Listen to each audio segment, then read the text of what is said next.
Now, on the very day where the president was supposed to celebrate his 100 or mark his 100 days in office, it was the same day that the tribunal gave the Presidential Election Petitions Court gave its verdict on the petitions filed by opposition parties. And so that sort of clouded that celebration or marking by the presidency. Now, it was September the 6th. It marked exactly 100 days of the president being sworn in as Nigeria's fifth president in the Fourth Republic. Right from the podium, while delivering his inaugural speech, the former Lagos governor sent a clear message to Nigerians that suggested it will not be business as usual. From the thorny issue of petrol subsidy and the decision to unify the various foreign exchange rates in the country, President Tinubu made it clear that he was on a mission to steer the economy towards a growth path and wean it off perennial bottlenecks. Welcome to Standpoint. I am Precious Amayo.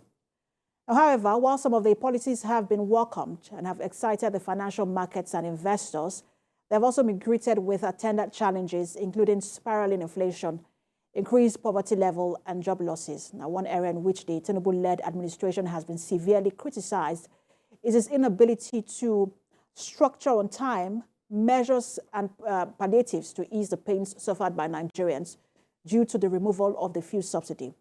The sudden fuel subsidy removal has caused untold hardship as Nigerians now grapple with the challenges of meeting up with not only the high cost of petrol, but also the increase in the prices of goods and services.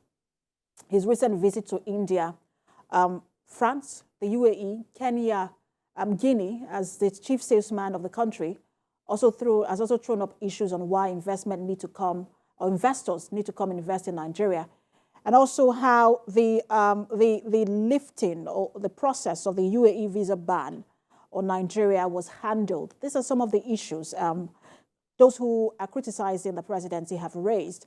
But we're going to talk about these issues with the member House of Representatives. He represents Mushin Federal Constituency in the House of Reps. He is Constituency 2, Constituency 2. Oluwatoyin Moses Fayinka. Good to have you join us. Thank you very much. I'm happy to be here. So it's been quite eventful, as it were, in 100 days of the presidency. Some have said it's been a lot of motion without movement. But what's your assessment of the presidency in its 100 days? Thank you very much. It has been very, very eventful, impactful, and promising.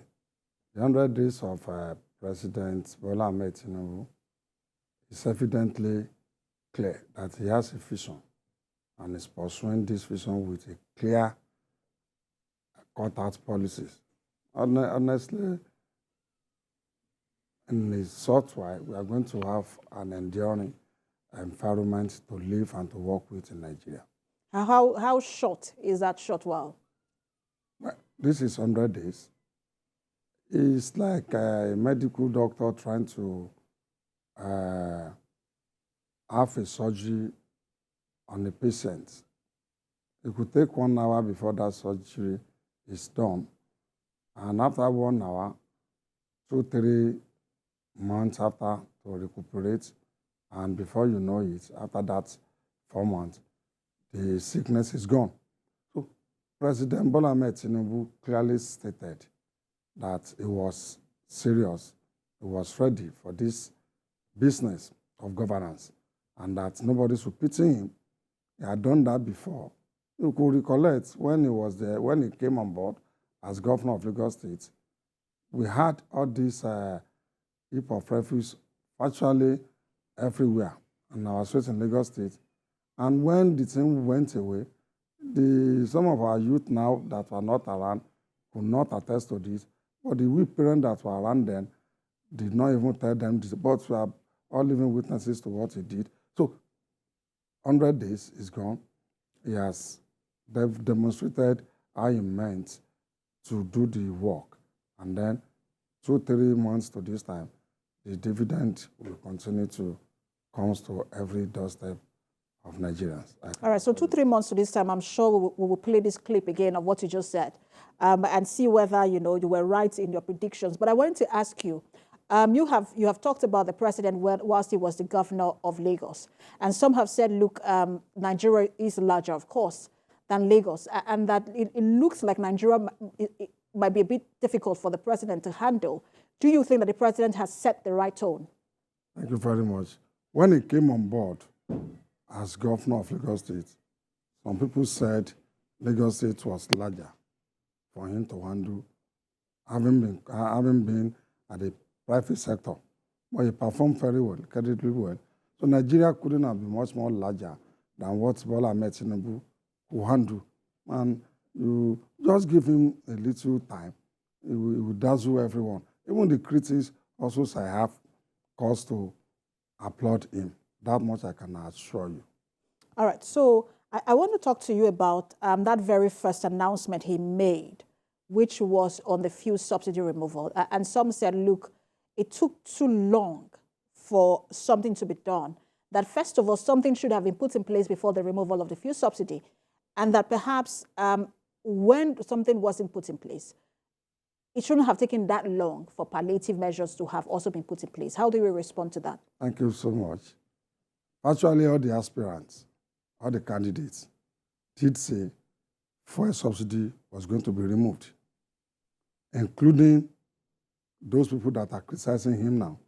Their preferred candidates, they said so. If he had not said so on that Thursday, some people will still be criticizing him. So I just want to quickly comment. Most people don't have a problem with the removal of fuel subsidy. They just feel like some things should have been put in place before it is removed, or that whilst it has been removed, the actions, in terms of putting palliatives in place should have been faster than what we're seeing now. You cannot give what you don't have. He became president on the 29th of May. He made that pronouncement. So he has set many things in motion by telling us to guard our loins that first subsidy is gone. While the subsidy was in place, very few Nigerians were benefiting to the detriment of larger Nigeria. And he did say he was going to remove. Mind you, if he had not said so, automatically June, first subsidy would have gone. By that time, budget allocation will have fizzled out. And I know Tinubu very well. He will not come to be begging for supplementary budget on fuel subsidy any longer. So he has said it, that is a motion, preparing you ahead of time that it is not going to be business as usual. Fuel subsidy is good. There can never be any gain without pain. That's the hard truth. And then we just have to live with it. People saying he ought to have put things on the table. In what capacity? Would he have done what you did if he had not been the president? Would he have gone to World Bank to borrow to give Nigerians as a palliative? In what capacity? As a private person? So he could do much if he were the president. Now he's the president. He's doing all what he's doing. Let me tell you again, more money is coming to the states. More money is coming to the local government because fuel subsidy has been removed. Meaning that the governors in our various states will have more money to cushion some effect. The local government chairmen that are the closest to the people will have more money to spend in infrastructure development and also to do what is needed to cushion some effect on the population. So if he had not removed that first subsidy, where would he have gotten that money to go? And then he did say he was not going to borrow. I'm in support of that. Live within your means. When must we become a perpetual borrower? It's not the best. Why must we become a perpetual borrower? Moreover, you are not borrowing this money to have an enduring infrastructure that generations yet unborn will benefit from. Why must we borrow money on overhead, to service overhead? It's never heard of. Bola Ahmed Tinubu will not do that. Will not do that. As small as I am, I will not do that. Continue to borrow money to buy food. Continue to borrow money to buy clothes. Not borrowing money to put in a capital or to service capital expenditure. It's not the best. So I think he he has done the best that the Nigeria desire in this at this critical moment.